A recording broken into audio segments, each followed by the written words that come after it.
Cyril Hanouna, sur ces dernières années, c'était pas ma came, quoi. Je regardais, mais j'appréciais pas toujours.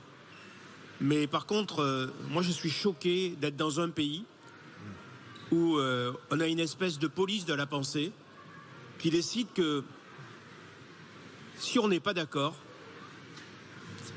dans un pays où la peine de mort a été abolie en matière pénale, on a décidé d'appliquer la peine de mort en matière idéologique.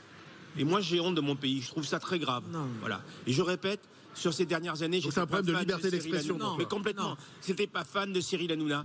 Mais il a le droit d'exister. On n'est pas obligé de regarder. Il y a un public, et moi je ne me sens pas le droit, aux 2 millions ou aux 3 millions de personnes qui regardent Cyril Hanouna, je ne me sens pas le droit de leur dire ce que vous regardez ce n'est pas bien, parce que moi ça ne me plaît pas et je ne suis pas d'accord. Je suis qui et qui sont ces gens? Par qui ont-ils élu? Que je trouve que c'est pas bien, Hanouna. Je trouve que c'est pas bien. Oui, d'accord. Mais il a le droit d'être pas bien. Il a le droit d'être pas bien et je trouve ça choquant qu'aujourd'hui, dans notre pays qui est la France, le pays des libertés, on applique la peine de mort à une chaîne pour une personne physique, parce que c'est pas C8 qu'on a visé. On a visé une personne physique qui s'appelle Cyril Hanouna. Et je voudrais juste terminer rapidement.